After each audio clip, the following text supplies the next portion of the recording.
I'm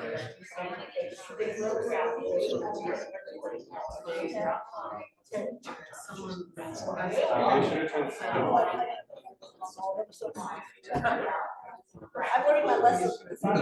Yeah, I think it's gonna sound really good. Our best ever. Mike said, it supposedly captures a pretty decent tree size, but it's not gonna be clear. It's just a big. The way Usually when do a small Sears spread. was, Usually in the room next door. like four foundations and two or three subfloors. So even with, so it was concrete, like 6 or 8 inches of gravel, concrete, gravel, concrete. And then they still had to have subfloors to keep that water.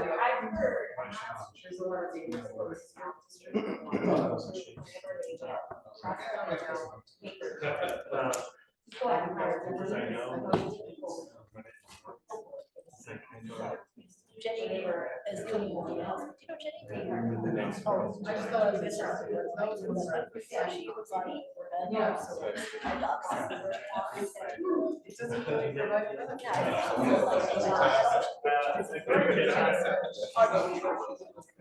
Oh, Sven, did you find someone for the chicken spot?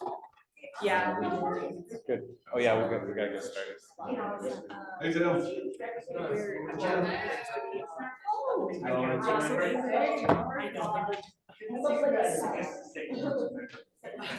It's probably good for my. Hey everybody, thanks for coming. We're gonna start. So as usual, we've got our sign-in sheet, and I'll pass it around. If you're, just put your name, your email address. This is how we collect people to put on our newsletter list. So if you're not already on it, I'll add you to it. This will put your info on here. So I'll start here with Brandy and then pass it down. Such a great newsletter. Yeah, you do so well. It's so good. So as usual, let's do our introductions. We usually state our name and our affiliation, why we're here at the meeting. So I'll go ahead and start. I'm Austin Taylor. I am a resident of Central City at about 7th South and 4th East. And I've been volunteering with the council for quite a while, a year, ever since we were back.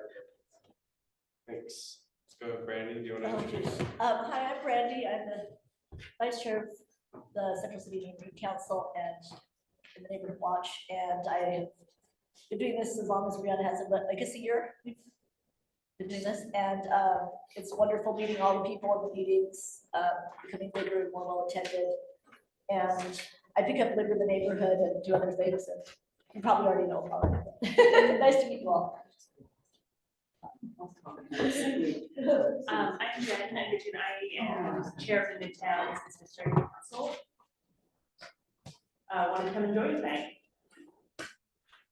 What's your last name? Ungvichian. Oh, so many others. Sydney, can you introduce Oh, yourself? sorry, yeah, right. I'm Sydney Cromer and I'm a landlord and I'm Brandy, I'm with Intermountain Health, and we particularly LDS Hospital. Thank so you. we service this area. My name is Brandon Shellman with the fire department, and I run out of Station 1 here. So I'm just filling in for the crews today. They're up on the mountain doing a call right now of rescue. So it's good to be here. Thanks for having me. It's in real life, I'm a cop. Yeah. Believe it or not. Yeah. Less than, thank God for their work on that. I'm Jim Cosgrove, the mayor's citywide liaison in District 4. I'm Tony Simone. I work with Neighborhood Salt Lake. I'm Steve Valley with Salt Lake City's homeless engagement team. Same as Steve. Lopez, Chavez, council member and resident of East Central. And I'm Brianna Riggs. I'm the chair and a resident for 16 years now. And I live on 4th East and 6th. Do you want to do that? Oh yeah, that's it. Okay. So people on Zoom, can you introduce yourselves, please? And we can start with Brent. I am Brent Anderson. I'm a resident on 3rd East between 1st and 2nd South. Thanks, Brent. And then who is SM4227? Let me Stuart. to take us through. Probably, that's my guess. Oh, yes. Yep. Thank you. Hi. Okay, so we're gonna move on to our city updates, and I know, sorry, what was your name again? Brandon. So Brandon from the fire department's got an announcement, and then we'll go to Detective Stewart after that, so. Awesome. Do you want me to come up there? Yeah, come on, Sure. that'd be great.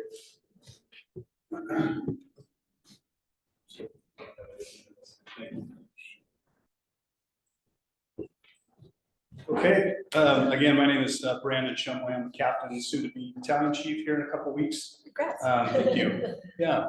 I've been assigned to Station 1 as Battalion 1 on B platoon. So it's good to be here. I just have a couple announcements and then I'll open it up for questioning. I know maybe there's some potential questions on warming fires. But first off, February is Heart Month, so AHA Heart Month. And so we want everybody to be healthy, obviously. The number one thing, like 70% of cardiac arrests happen at home. And so if CPR happens immediately, you have like a much better chance of surviving. And so having said that, our medical division offers CPR classes. And it's not CPR classes to get certified or to get a card or anything, but we just come and we'll spend an hour with you or whatever group you have. And we'll teach you how to do hands-on CPR. We'll teach you how to use an AED. And you know, we can help those recovery efforts, if you will. So if you're interested in that or know any organizations that would be interested in that, contact me or contact our medical division, and we'll set that up with you. So super easy. The other thing is February is canned food month. And this comes from our emergency management division. And so, you know, I don't know much to say about that other than, you know, continue to stockpile canned foods in case of emergency. So second to last, I just want to give some numbers from Station 1. So Station 1's over here on 5th East and 2nd South. Last month in January, we ran 560 calls out of that one station, and that averages to about 18 calls a day, which is super busy. They're the busiest station by far here in the downtown corridor. So having said that, let's talk about warming fires. So the city has a ban on any recreational fire, and so they're not allowed. Now, having said that, we have the option to allow people to have warming fires if we feel there's no other option. But since Code Blue came out, I don't know if everybody's familiar with Code Blue and what that means. It gives us some teeth, so to speak, to get those experiencing homelessness into some shelters. And so having said that, not very many times do we allow warming fires to continue. And so what they start becoming nuisance fires really for us as the fire department and for you as citizens, because you don't want people burning by your buildings or by your homes or whatnot. And we've actually had quite a few abandoned building fires this winter already. And so we just want everybody to be careful, call them in to 911, go, we'll put them out, we'll talk to whoever's starting them and make sure that they understand that there's a statute out that they are not allowed to have them within city limits. And periodically we have to get PD out there to help us out because they just are recurring and they're not able to they have chosen probably to not follow the ban. And so it's cold out. I get it. I'm not judging, but we just can't have it. So Do you have social workers go with you on calls? Is that like the chat team thing or is that how that works? yeah, we do. But the issue, the chat team is only available during the day until about 8:30 at night. Oh. And so a lot of times these come in at night.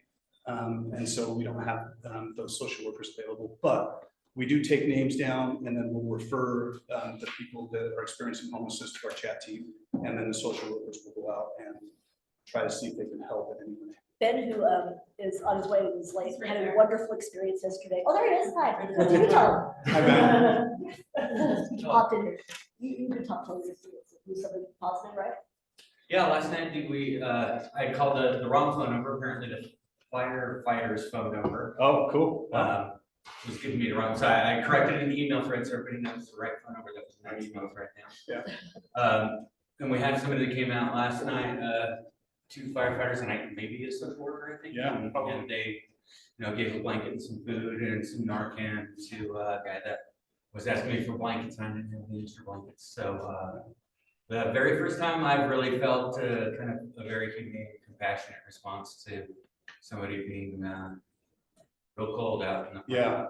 Yeah, he's the one that actually I was telling you about those fires behind nostalgia he's experiencing with a particular gentleman that he's trying to help, And I don't know what happened this morning, but then, we were supposed to have a follow-up. The social worker sent me a text message saying that she could stop by and wasn't able to find him. He only stayed like a couple hours after they were there. And I don't know if it was just coincidence or not, but right when I was mentioning that, thank you for sending me the right email address, then we had like the ladder truck and an ambulance and 3 cop cars show up.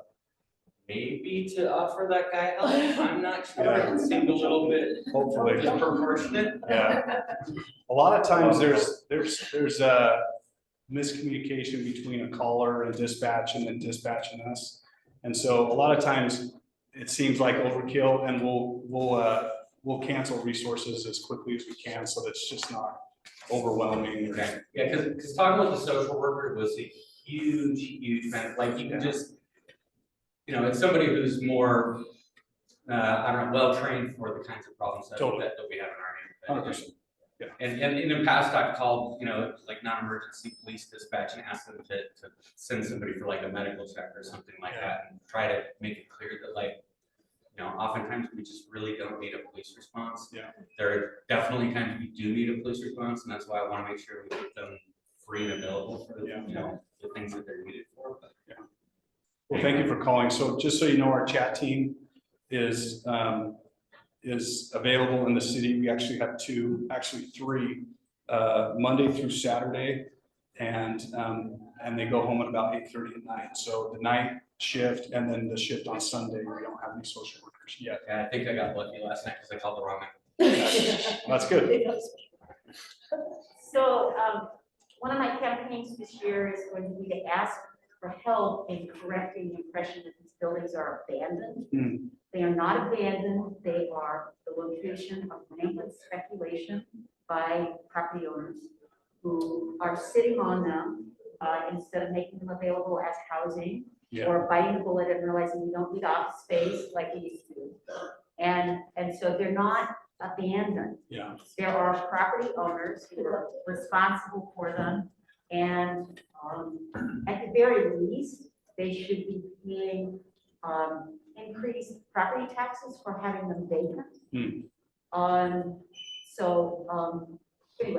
Anyway, I'm gonna ask that you're in a supervisory role, that you try to help people. There've been 2 fires within a block of my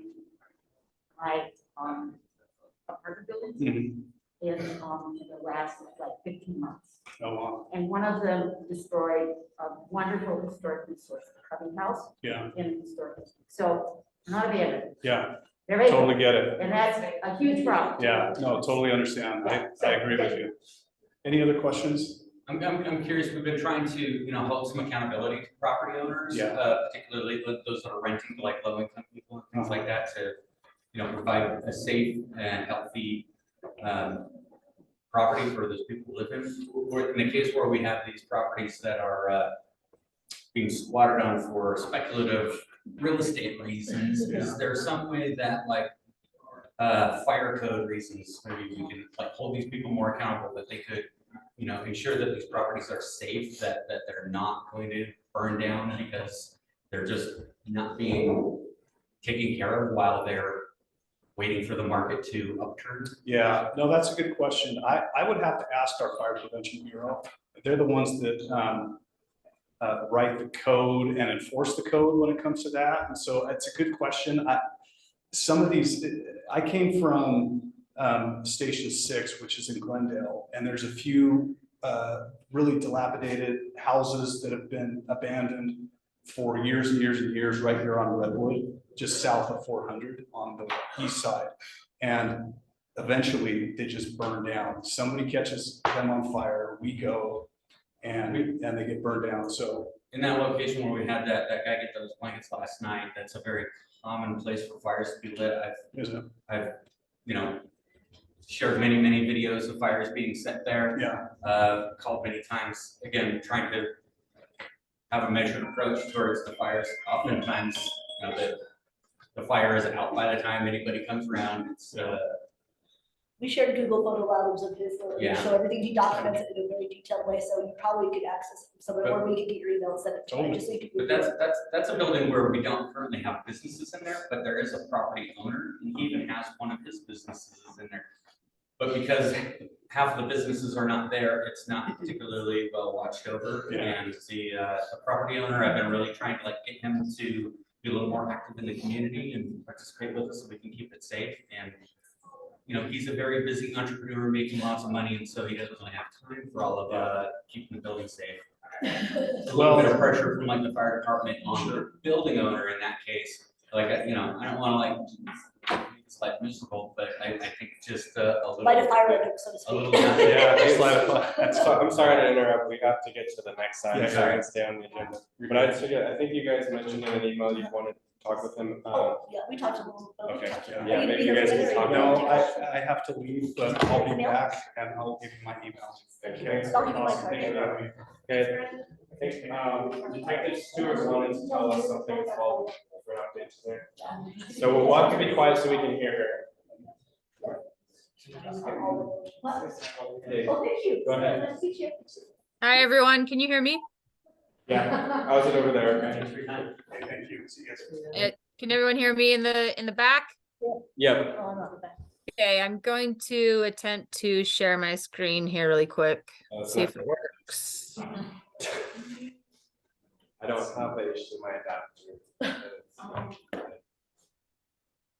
Yeah, it'll be on the recording, so that's Oh, fine. okay. It says the screen sharing is disabled, so that's okay. Yeah, you can do it. Okay. Commissioner Nutt. Perfect.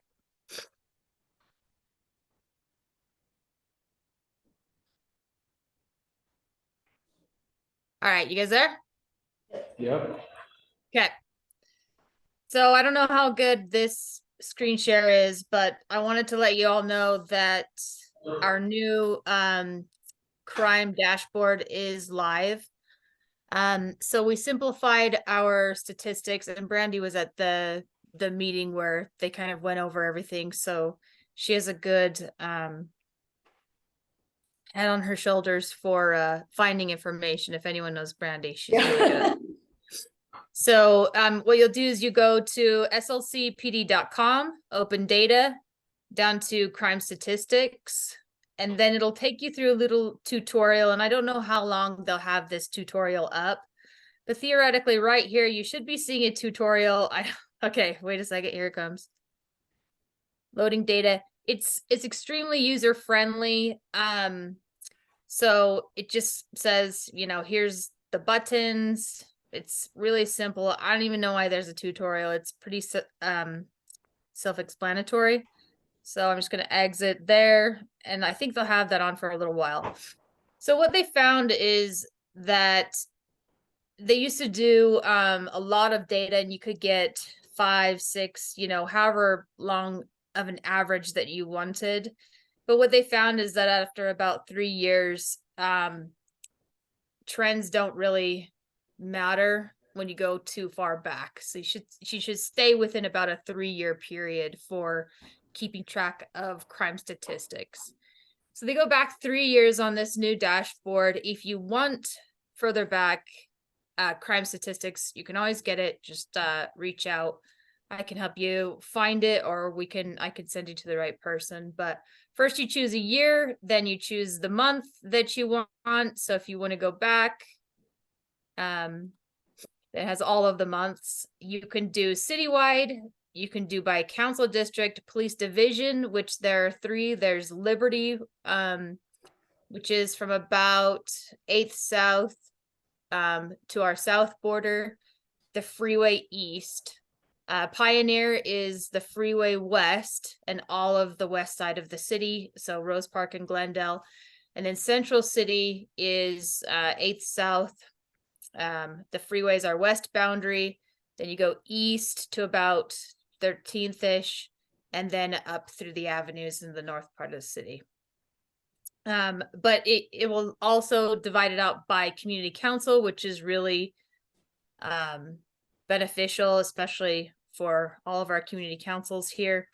And then, so you just come down here and you can click your community council. So this would be theoretically the crime statistics that I would report on the monthly basis. So it's all open data now, which it was before. It just wasn't as easy to locate. So Ava's got a yes. question for it. Murray, was this the same data that was used in the Tribune article reporting 25% of property crimes came from District 4? Yeah. Okay. Probably. I mean, and the Trib could maybe they would grammar report more specific boundaries, but we do have an uptick in property crime in District 4. Last month it was a little bit lower than December, which is good, but December was pretty high. Obviously, you're gonna have Christmas, burglaries, porch pirates, all of that kind of goes up in December. But so thefts, all that kind of stuff goes up, vehicle burglaries. But we did see a little bit of a downtrend in January, which was good. Yeah, so I always like to remind everyone at community council meetings, don't put anything in your vehicle ever. Just leave it completely blank. You can even leave your doors unlocked at that point if you like, because there isn't anything to steal. If people see something in your car, they're gonna smash the window to try and get it out.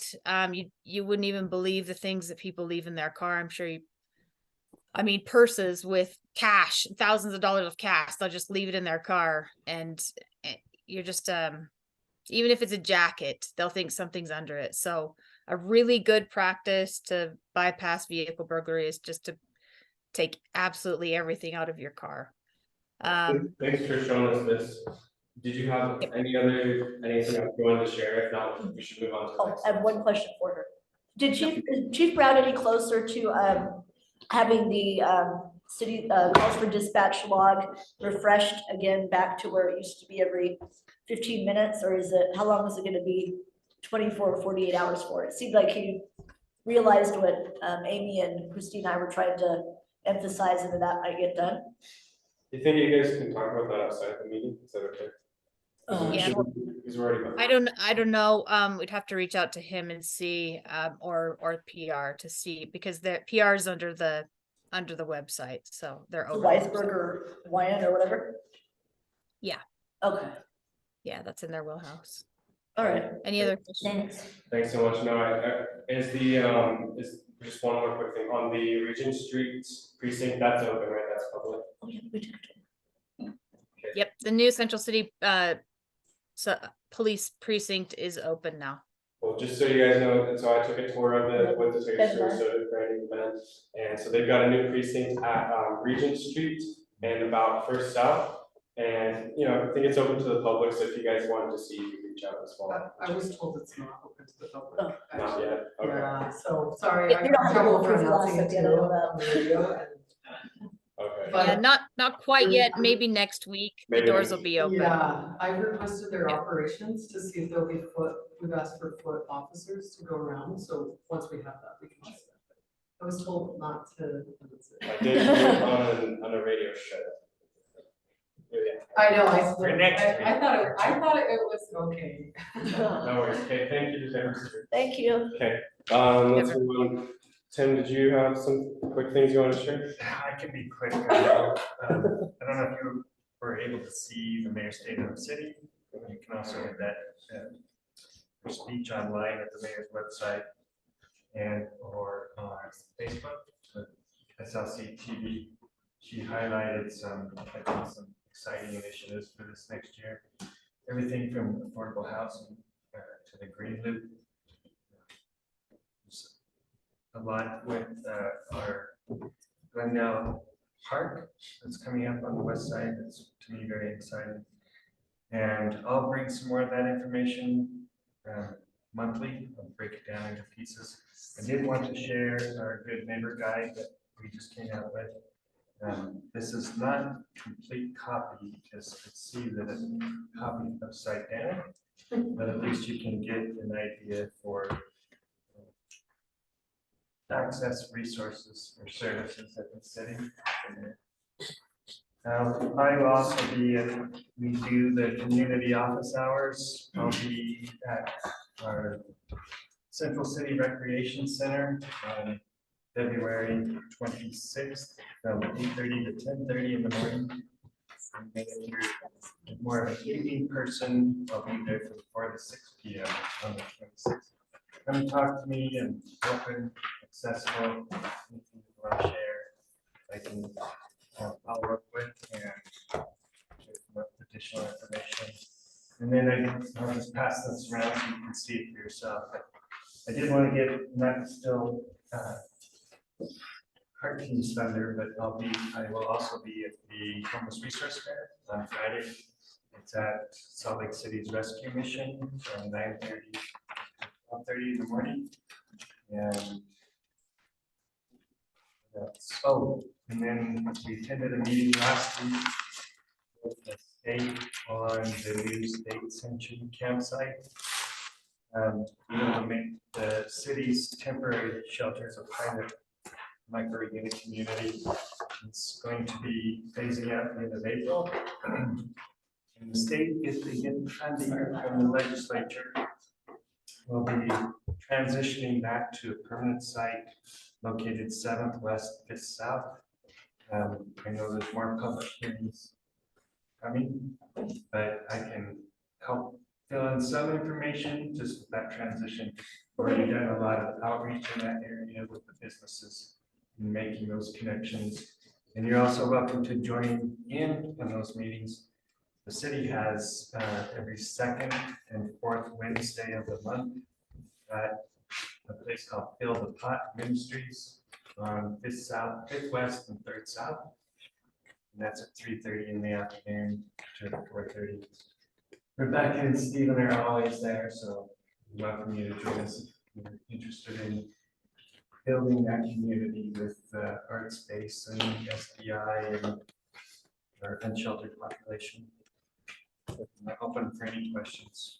Okay, thanks, How Tim. much is going? How's it going so far? Like, what will they release to the public? It's going really well. We heard a report from Tori and Jeff at the temporary shelter community. The shelter, they are really expressing appreciation to have their own space, to have their own individualized space. They take really good care of it. I have to say, since the outreach I've done in that area since November, before the shelter came online, I've had 2 calls with problems. That's it. So most people will stay, or do you have that much people? they do stay. It's not a lot of transition. Stephen probably has more. There's been some turnover, but What, do you have numbers? no, that's what we kind of asked for that today, actually. Oh, you did? with them. But yeah, we are actually, Rebecca and I are building them now. Okay, cool. So there'll be a lot of transparency, or at least a lot that doesn't violate privacy with individual people that will be able to get, after. Should be able, yeah, we're trying to get those, we don't have access because of privacy rules, to the system, but we're trying to get it from them, so. If we get it, we'll be happy to share it.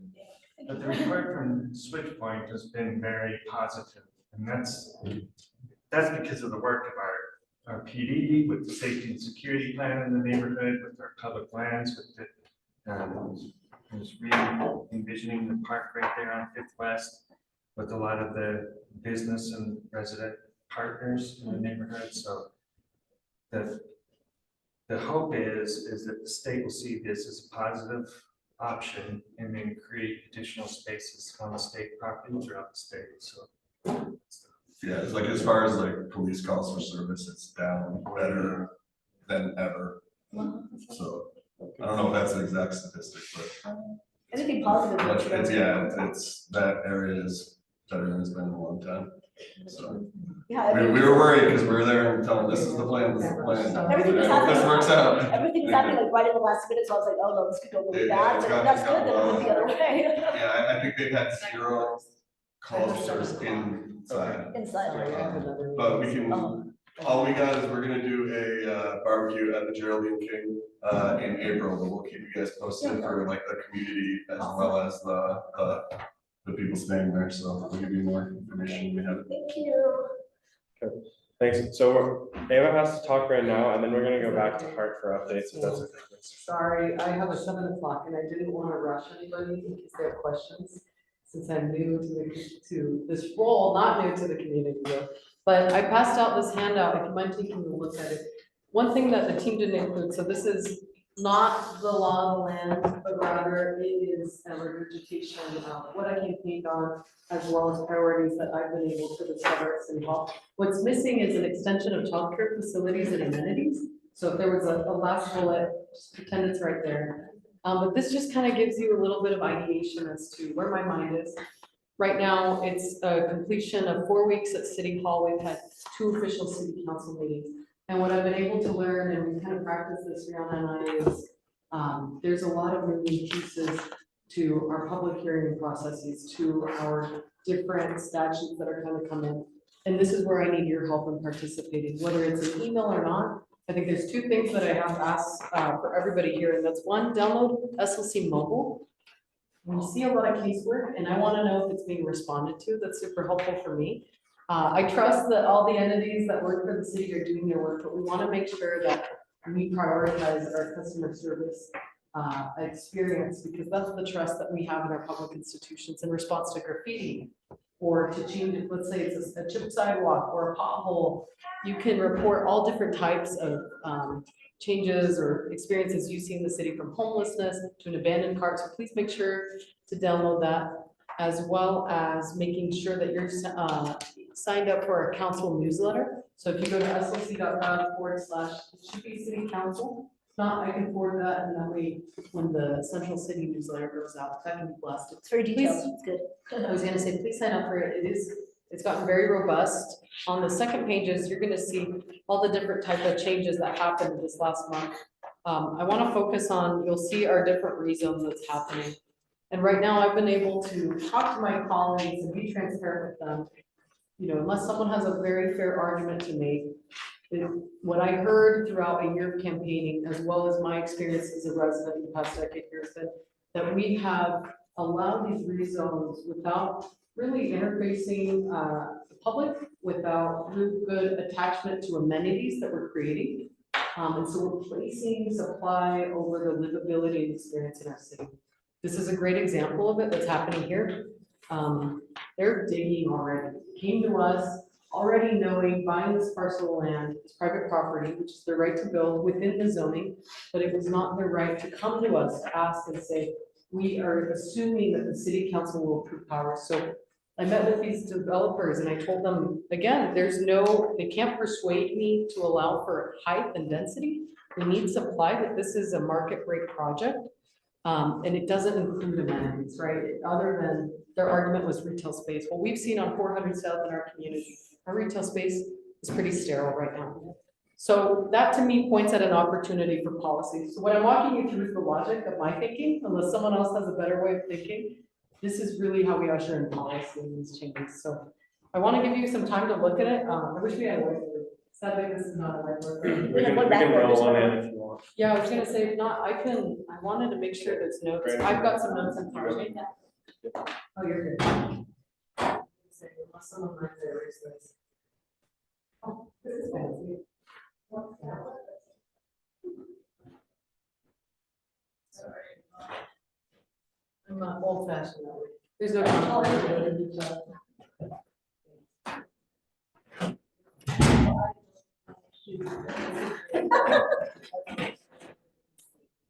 So let's start, I want to keep this open-ended. I think the more interactive this community can be and feel empowered, the better my role is as I serve you these next 4 years. So let's start with safety and security, unless there's someone dying to jump in.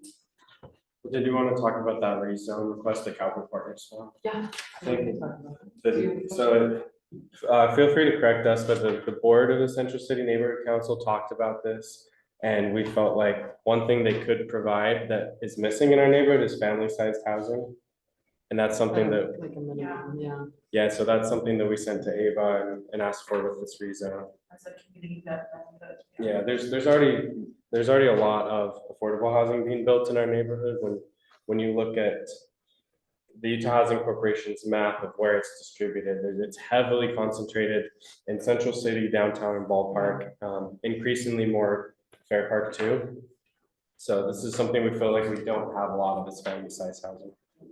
And the public hearing did get extended, right? Yeah, so I made that motion last minute, it was good, because I think that was a good practice to say, okay, no one pushed back on it, no one was trying to fight it. Which is good. I think that shows to the people in this room, you know, my colleagues are also open to this. I don't think there is a priority per se. I want to be gentle about that, but rather just say that it's up to us to call for that action. So that's really important. I think something too that I opened up, I don't know if it's possible yet, but as a couple developers in Sugar House, which is a good example, Harbor Bay came to District 4, they walked away from the project up in East Central, but then they went to Sugar House and they buy the Wells Fargo parcel lot. And I met with them, and what I learned is, you know, again, they are assuming that we want supply so desperately and know their amenities. And I thought what was interesting is to request from them if they would use their impact fees or a different type of fee structure. This is what we're researching, because I don't think they can use an impact fee to go into our perpetual land trusts. That helps our first time homeowners. You know, these are the programs that the city passed last year and are trying to expand home ownership opportunities.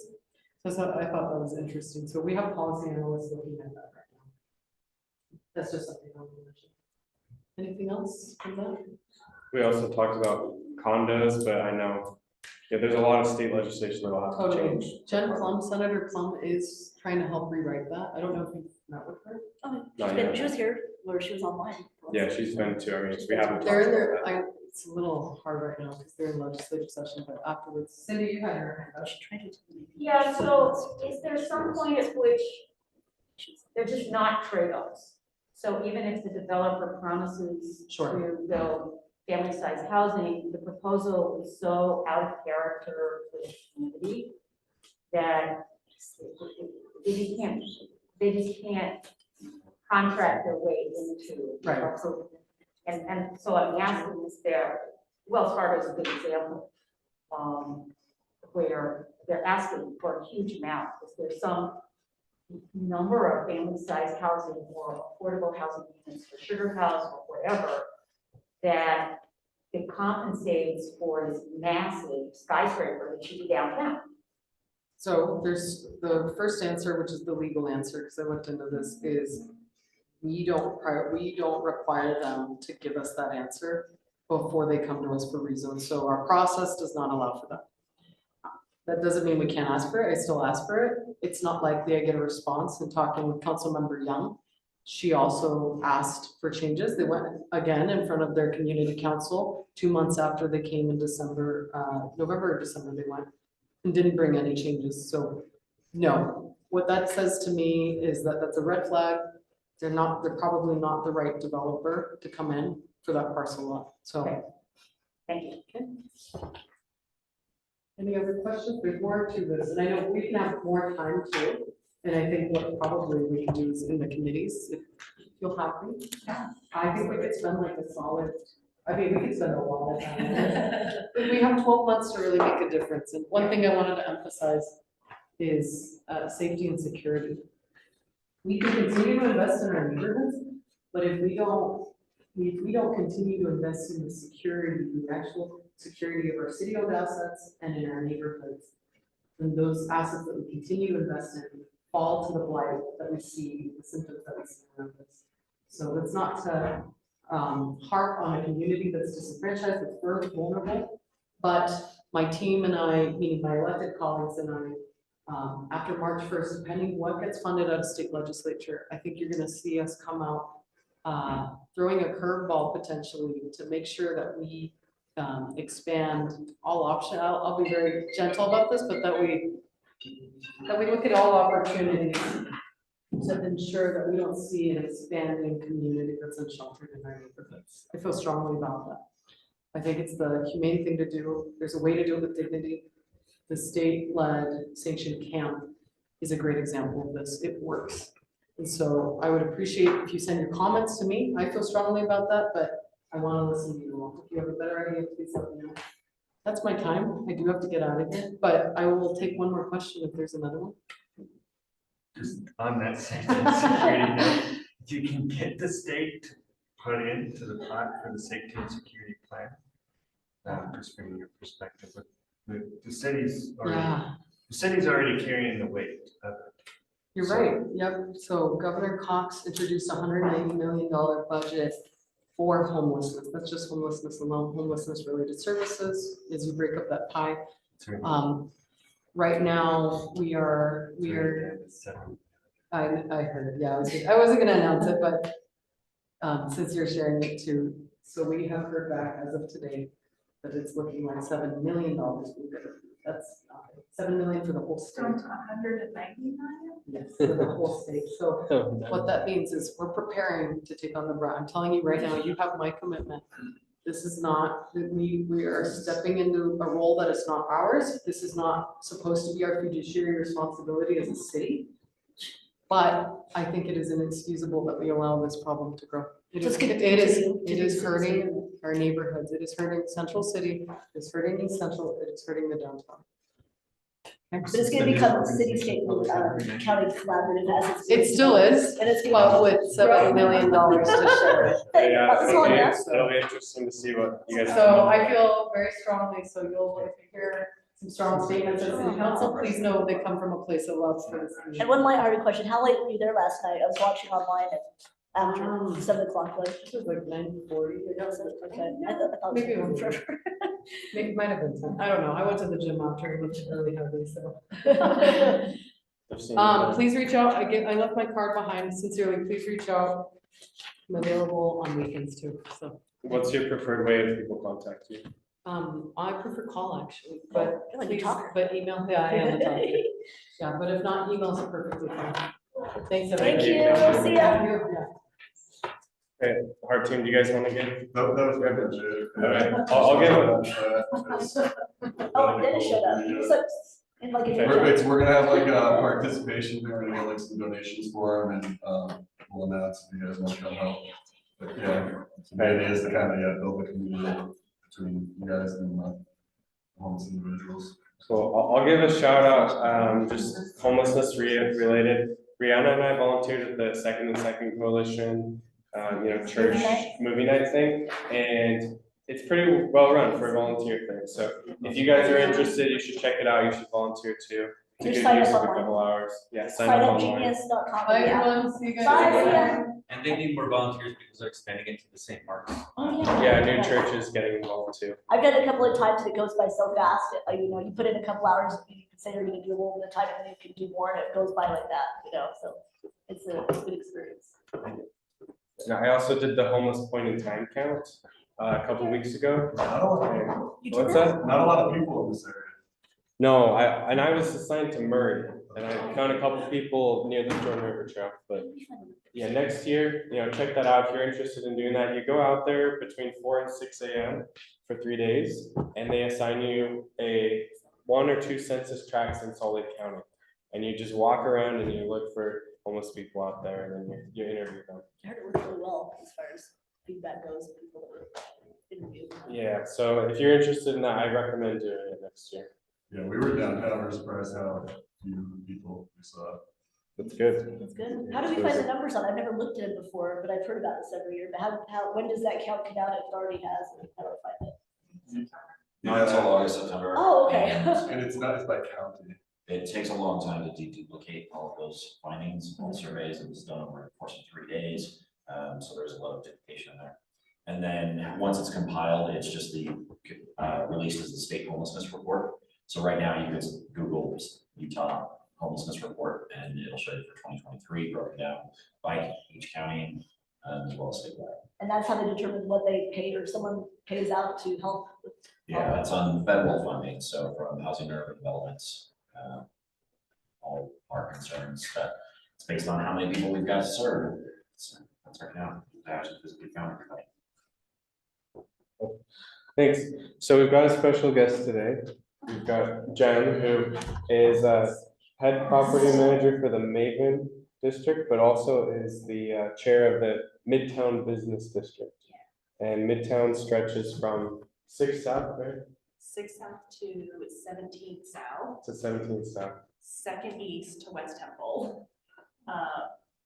It's ginormous. Yeah. And so That's big. yeah. Yeah. So our community council is for residents and businesses, right? But it's primarily residentially focused. The Midtown Business District is very business focused. And it's got representatives from businesses, large and small, all up and down State Street, you know, entities as big as Intermountain Health. And as small as like a restaurant owner here and there. So we've asked Jen to come and talk about Midtown District, you know, interesting things about it and just whatever you want us to know about it. Can I? And you can go up there if you want. Yeah, you can sit. Can I say? You can sit also, yeah, that's fine. This makes It might be feel better. safer. So as we were talking about, the Midtown District boundaries are very large right now. We have just under 600 registered businesses that fall within our district. Midtown has existed for about 6 years. And is a recognized community organization with Salt Lake City. Over time, our original focus was to establish a business district to provide public activation, help elevate businesses, all of that good stuff. COVID happened, so it really became a business support group. For, you know, what business owners were facing, how they were pivoting, you know, all of those things. At this point, we are in another revamp, where we are going to probably be just a little bit less public facing, trying to establish it as a district and more as a business resource council, essentially. So our primary goals will be focused on engaging business owners, connecting them with private and public resources, and then creating networking and support opportunities we find that most of them are entrepreneurs. So, you know, in various stages of their business, of their ownership. So we want to make sure that we can connect them to their neighbors, connect them to their community councils, so that they feel very supported and which we think just provides a better framework for success and longevity in the neighborhoods. Yeah, absolutely. So that will be our focus this year. And we are always looking for people who want to be involved. So business owners within those districts. What the first thing we're going to do is try to create some neighborhood captains to break up that district, because obviously that is honorable. Also, and we know that the concerns and issues of business owners on 6 South and State are very different than 17 South and State, right? So so we want to be support and framework to help those things be successful. Midtown is also a Main Street American community, and if you're familiar, if you have any familiarity with that, that's a national organization that has its roots in historical preservation and activation of essentially main streets or center thoroughfares in cities and towns. So with that, we've focused a lot on plugging into what was the Life on State project, but really, because we know we have a lot of dead zones downstate, and so we'd really like to work with community councils and the businesses that exist there to help activate those areas. You know, that's a big undertaking, but it's just it's a matter of strength in numbers, so us constantly talking about it and us not letting anybody forget that we need, there's a lot of work to be done to bring businesses into those areas, and we know that if we can do that, it will help the businesses that are already there, residents will support it, and it will bring additional traffic and economic vitality to all those areas. And so we're just a small piece of that, but that's our primary function. Oh, what's your website, and does it show a map of everything on there? I think that's. It does, it probably needs some updating. I just stepped into this role, so I am learning all kinds of things. MidtownDistrictSLC.com. Thank you. It looks like this. Yes, it does look like that.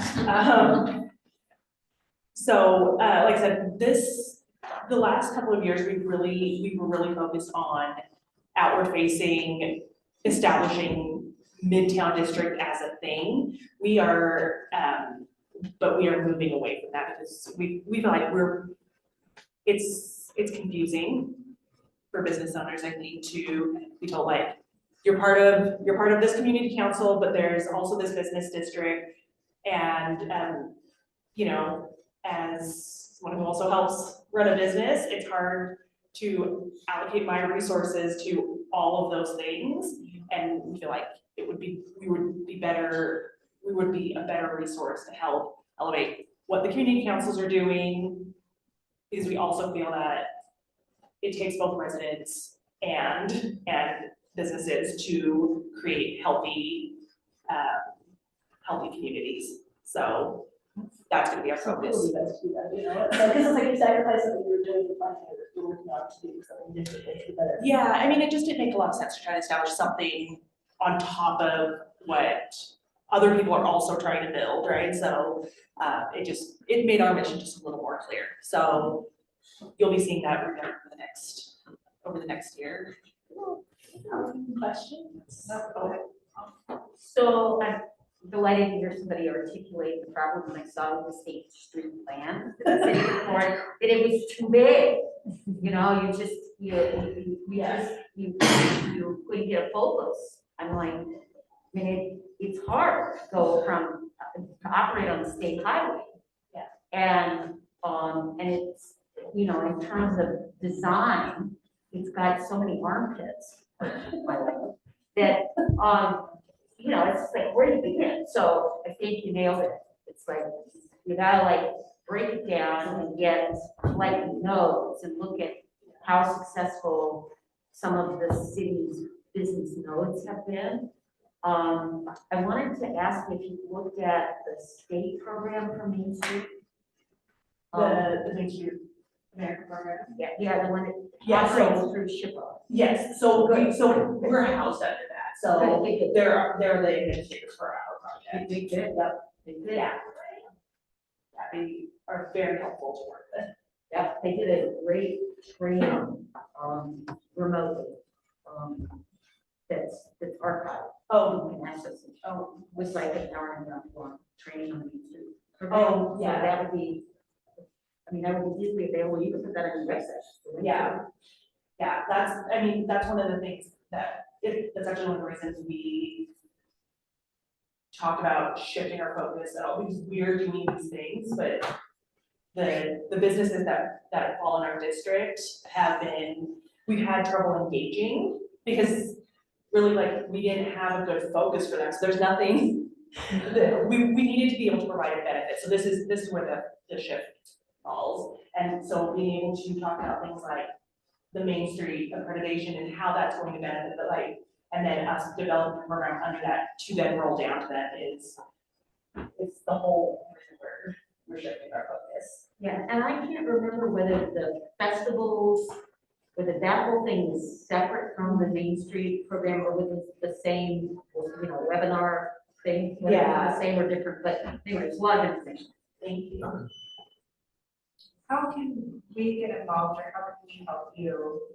You mentioned community council. Yes, that is a great question.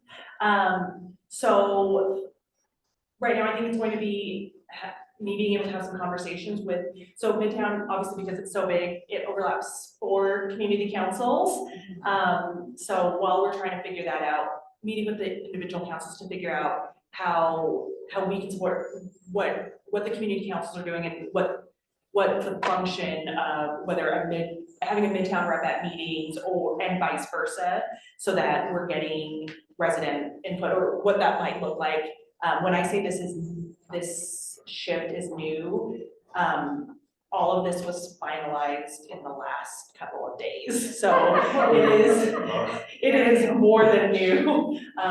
But I think that would be the first step is meeting with whatever committee or council members, like where it makes sense to figure out how Midtown can best support and be part of the councils.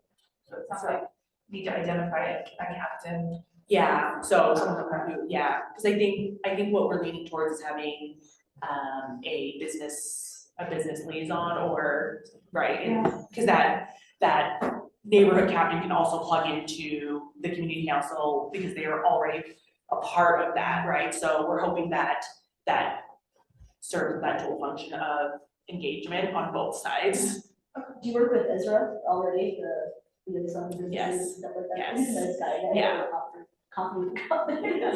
Yeah, and that's what's great is, you know, we have a handful of businesses who have been part of stakeholders who have been part of Midtown since the beginning, and we've been able to develop some really great relationships. We just want to make sure that gets fed to every business and that they feel equally as comfortable calling up Dennis as I do, right? That's our function. I just wanted to compliment you on some past initiatives and efforts, like the block party that the business community did in the Maven district. And the mayor's office was a part of that because we supported Yes, that was very nice. the Chambers of Commerce and Color to continue that promotion. You also had the SAPA investments that it helped with the revamp of the alleyway of 1300 South. There was also, what was the third one that we highlight, but there was the 9-line up during right before the Thanksgiving holiday. Yeah. So things like that you collaborate. I think having your connection with the businesses helps us to connect the community councils, the mayor's office, the city council office, in making that a community. I had a follow-up question on a few of the initiatives that you want to prioritize for Midtown. Because one of them that was brought to our attention during the block party was the e-bike stations. And I tried to put somebody in touch with the Department of Sustainability to follow up with any kind of resources with that, but you and the business district where that 9-line is such a huge investment from the city to complement the businesses and getting e-bike stations and following bike locks, those kind of things. Maybe a follow up with you to connect. Yeah, that would be great. Because I think that those types of things are the priorities that we're trying to figure out where we can narrow down for the year, you know, just revamping a mission, so. Such an integral part of our city, it's amazing. Yeah, I mean, Really it's such a big overlay that we really wanted to focus on that collaboration.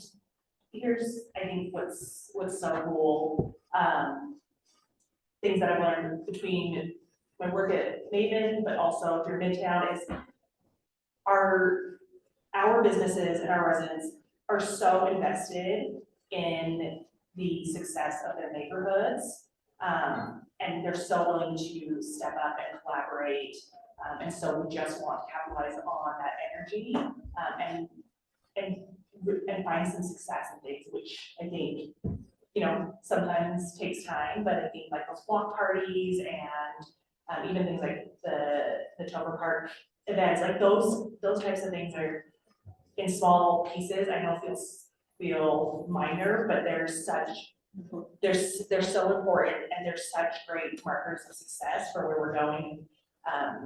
Yeah, we just want to keep. There's one coming up, Ocean City Seafood Market on 17th State, it's gonna be doing a grand opening, Yeah, so we'll be there for that. yeah, so, yeah, that's exactly, like, we're hoping to do like e-business package, so here's the community council you're part of, here's some, you know, here are these people, here, whatever that looks like. That's our initial baseline plan, but yeah, I'd love to connect with you more. That's When you have events, Austin does a fabulous job with the newsletter. Oh, yeah. No. So- But that's, Yeah, yeah, always. But you let them know and then they would get pushed out. I don't know how many people are on. Yeah. it. Yeah, like 200. It's easy to read, but it's informative. yeah, so, yeah, those are all the things, like, we, you know, it's nicer to stand together, Yeah. so, So what's the, would you say is like the main cause of like those dead spots down at State Street? I've always kind of wondered why what seems to be excellent prime real estate. Is it more of that speculative real estate, or is it that like some of these plans to get more developed just haven't quite matured and evolved yet, or is it you know, permitting and things like that? What, or is it just like a myriad of lots of little things? I mean, I think, oh. No, I want to hear what you say. That's the first sentence. What was that? That's the first. Oh, Yeah, I do think it's a myriad of things, and I think it, and this is speculation, so, but, right, there's, I mean, a couple of the really good spots, the Coachman stuff that is happening, and being on the development side, that's what to build right now, so lots of projects are in hold, like the Maven has a project on State Street that's holding, because we've got to figure out what we want to do before we take it to the city for permanent, you know, but then there's, you know, I walked the whole entirety of Midtown, with Chavez, and, I mean, there's the boarded up, properties, which make it very difficult to get any engagement, right, because it's large pieces between small businesses. But even extending off of State Street, so on Main Street, lots of businesses that aren't ground floor activation focused. So, right, they're the car dealerships, whatever, but lots of businesses that are very like closed office. So even if we're talking about bringing events down there, or like what does that look like, and how do those businesses participate in that if they're not focused on street level activation? Yeah. Well, I'm sorry, I interrupted, but I really feel like a lot of the issues can be traced to the state highway. The massive amount of asphalt and the orientation to the car and getting people through as fast as possible and controlling access onto the road. Like, I mean, if you can't build a driveway on State Street, you need a driveway. Because it's a state road. So I think looking at how people move on State Street is critical for making it more successful. You know, and one of my investment strategies is never invest on a state highway. Because it's so hard to influence the process. Like on exactly. state roads. Maybe try to make it more more to office. Yeah. You know, retail, you know, it's difficult to do retail. That's why they become more dilapidated, right? Streets and main streets. So I think that probably the strategies, one would be to try to engage at the state level. Yes. That's a big ticket, but it was Little East Central Community Council, East Liberty Park organization, actually, that got the landscape medians along Liberty Park. Yeah. That was a little community organization. And it came out of East Liberty Park. Yeah. 70s. I mean, The landscape medians that are on the east side of Liberty Park. we've got. Oh, in Untitled. Yeah. Yeah, I mean, we've definitely had some lengthy discussions with UDOT. I mean, even just, you know, they've started doing some placemaking activities on the north end of our district, so from 6 south to like 8 south. You know, but that only took several years to do, so. They don't have to do it for you. I mean, Maybe my you're okay, my predecessor, but I think that's something that Chip and I really recognize, like when we walk, right, and it's not walkable or accessible, like for anyone, so we know that that's definitely a challenge. And like, you know, we obviously have an interest in helping get it filled, but that can't be our lift. Where our lift is making sure that we are not silent about it and no one forgets that this is what we're pushing for. Sorry, I took up a lot of time. No, that's good, because we have a lot of same, shared goals between the two councils, livable areas, vibrant community, successful small businesses, so. And just so you guys know, I attend the Midtown district meetings, and so I share any central city discussions with Midtown, so if you guys have information you want to send over to the central or the Midtown businesses, let me know. I'm always happy to do that. So thanks, Jen. And then we've opted to dedicate the rest of the time to brainstorming and listening what you guys want us to focus on during this year's council meetings. We're in February, so we've got a whole nother 10 months to do council meetings, and would love to hear what kind of topics you think we should focus on or things we should tackle with this year. So we can do brainstorming. I can write stuff down on the board. We don't usually have this opportunity, we never. Yeah, and if like there's no ideas, we could end early and go, but it'd be good to hear you guys' opinions and thoughts. I think it would be good to just figure out what has been accomplished in the last year. Plus, I would say 1.5 years since the problems at River Rock and Topper started to get some coordinated attention. And so I think starting there, because we have to keep supporting those things. You can't stop with those efforts. And then what do we need to add? But those have frankly been huge. I mean, I have not driven past Topper Park for over a year when it didn't look exactly like I would hope for it to look. When it didn't look like a tribute to this park. Yeah. It's a good idea. It's kind of like a year in review. Yeah. Yeah, it's amazing to walk by there, and I don't pick up nearly as much garbage as I used to find the things I used to. I mean, it's like pleasant, it's just a whole different energy. And that's an unobtrusive measure, Brandon. What? That's an unobtrusive measure of the health of the park, is how much garbage you're picking up. Oh, yeah, because I mean, I could be there for like an hour just loading up one thing after another, and I can walk through there sometimes out, like hardly find anything. And I think the downtown ambassadors and the yellow books are picking up garbage. I've seen them more places picking up, and I'm hearing about them. And that's great. It's like, yeah, other people, I think they were doing it before, but it wasn't as visible or frequent, maybe. Yeah, But sometimes. They weren't doing it. They weren't, so now that's why everybody's cleaner. And honestly, sometimes it feels like, there's all these problems and we're not doing that much, but yeah, when you look back at it 1.5 years or a year, a lot has been solved. Like River Rock is completely turned around. Topper Park is clean and safe. And landscaping.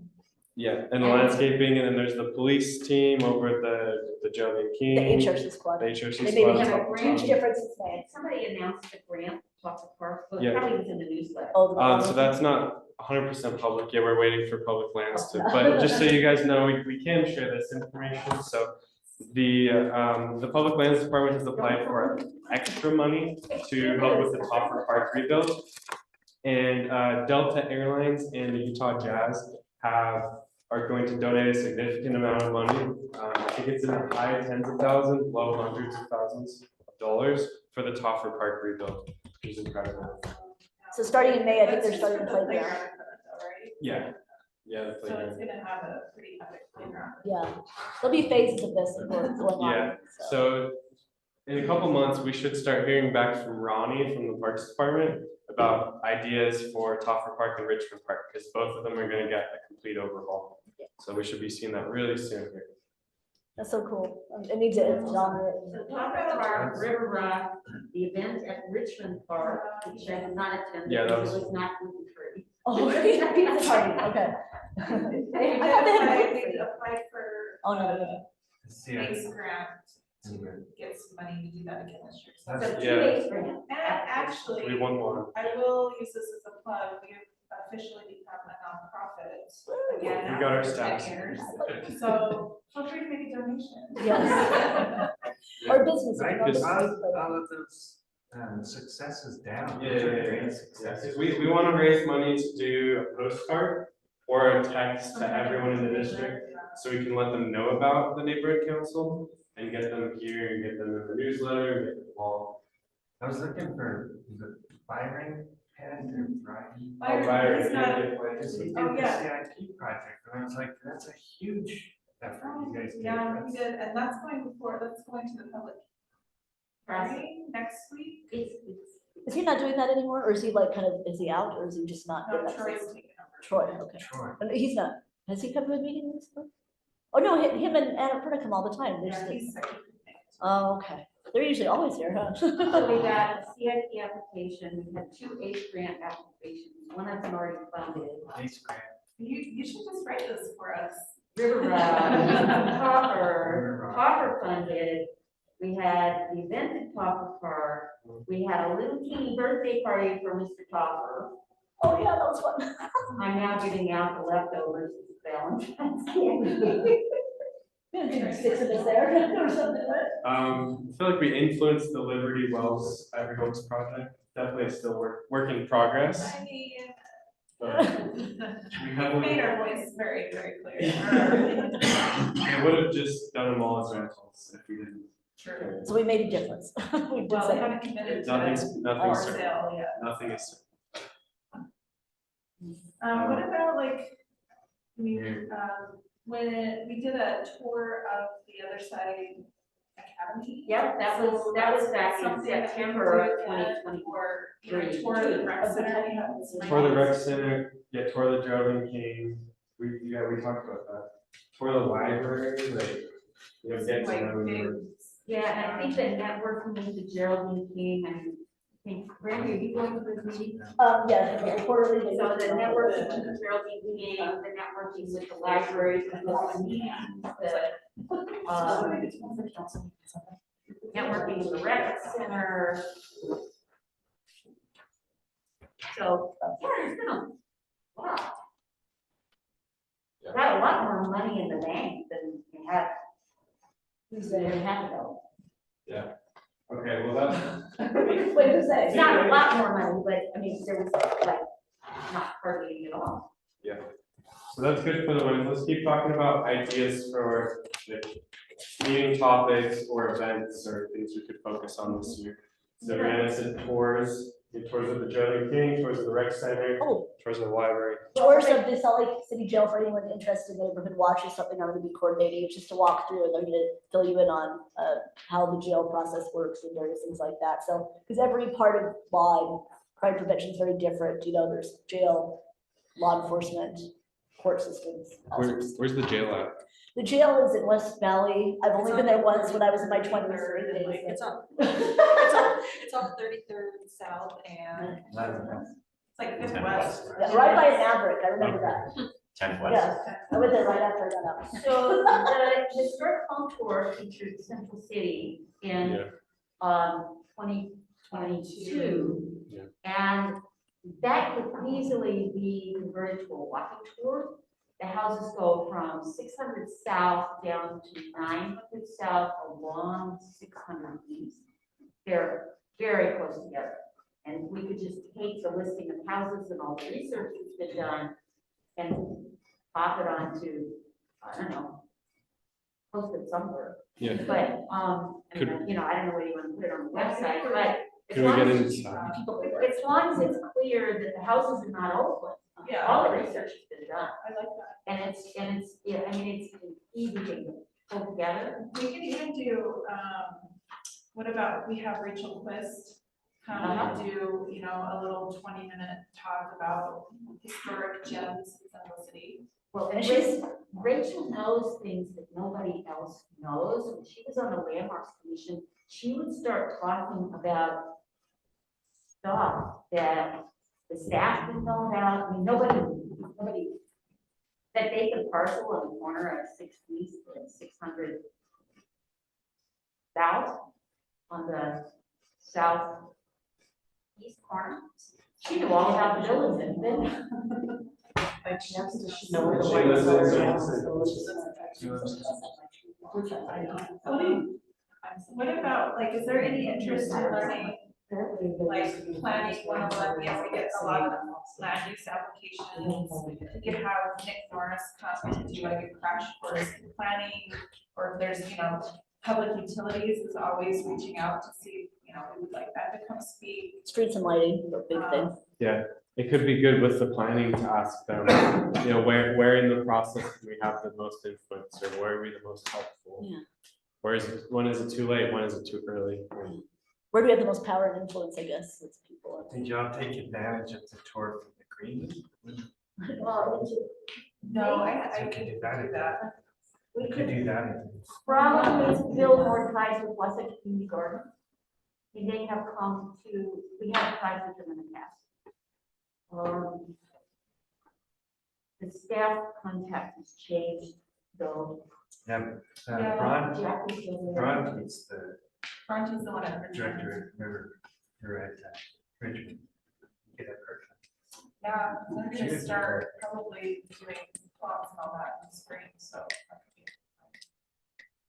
Like a garden party in the park. Emergency response, we can have the city, Fire.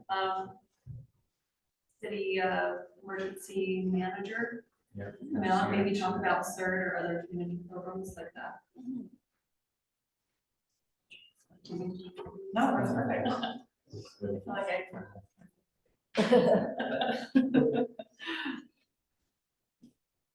Oh, and this is their first time here. I just wanted to say hi to you and your husband and welcome and thank you for coming. I've been once. Oh, too, once, I okay. know, Never but mind. same as my husband's first time. I dog sit for her. I love her dogs. Douglas and Oliver. Jenny and Travis started. We yes. live on Roberta. Sorry, I'm bad at introducing people. I go them and those, and then I don't say the name. Did you guys sign on to the newsletter list, right? Jimmy and Travis. And your dogs are Oliver and Douglas. Very important. What about sustainability issues? Yeah. Recycling, hard things to recycle. Oh, yeah. Like electronics, yeah. Hazardous materials, things like that. Yeah, we could do like water conservation, I know a guy from building Sewer. modernization, transportation. You know, because we're now a staggering 84% renters, I'd really like to see us do some outreach to people and renters. And we have a person who used to attend, who's at the 3rd District Court Self-Help Center. And she used to come to here, even though she lives at the edge of the avenue. But she used to come here. I don't know, if we had some kind of event that drew in renters.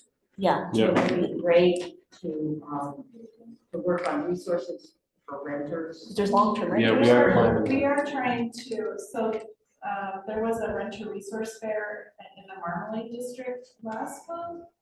And we're trying to do something similar in Central City. Okay. So that is on our radar for sure. Great. I always hesitate, because I'm not trying to direct or anything, just trying to collaborate, participate, but we'd be remiss if I didn't speak up for Christy Bills, because she had that mining project. Oh, Yeah. As a partnership, we went and toured and walked through that area. And I sent her some grant opportunities that she can participate with.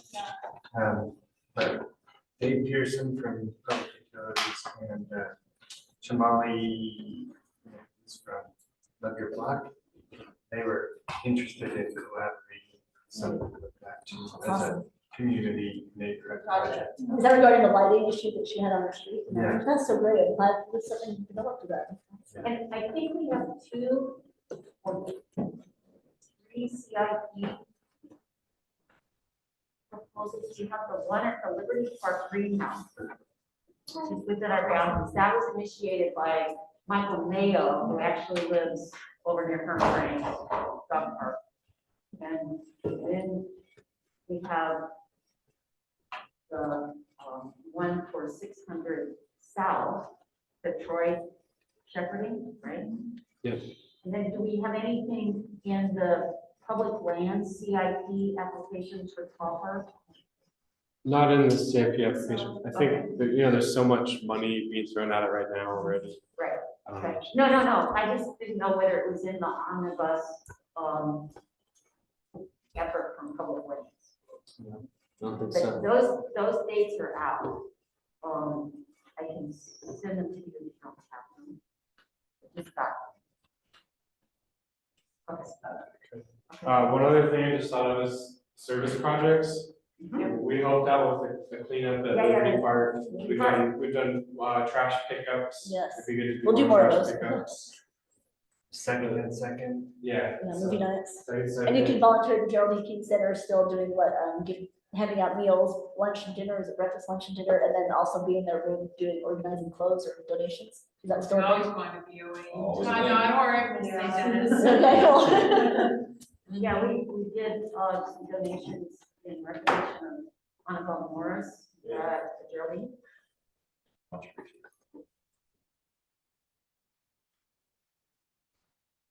Yeah, we want to do more of that stuff too. It's just people willing to do it, right? Yeah. So, like, you guys, as residents in Central City, anyone can propose to host a service project or a tour.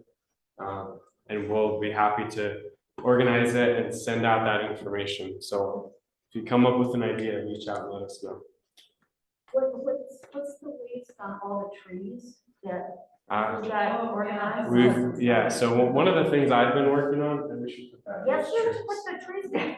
Yeah, so I'm obsessed with street trees and making sure that the park strips are filled.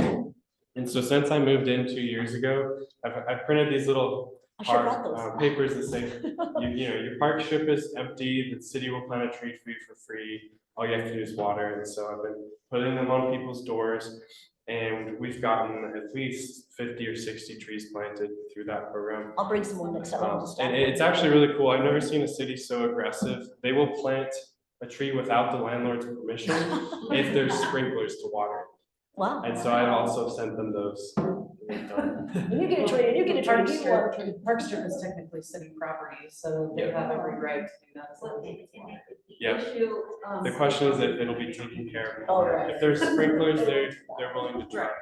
But I was gonna say, the city is out and about taking care of city trees up in the avenues this week. Somebody was killed during that storm, they feel like, take it out. Like, Yeah, so just so you guys know as well, city will plant trees in the park strips. Keep that on the project list too. Yeah, trees. and what is the turnaround time on that if someone says, I want a tree? They do a spring and a fall planting. Okay. So it could be a few months. Okay. But we built a ton of park strips. I mean, it's getting pretty good.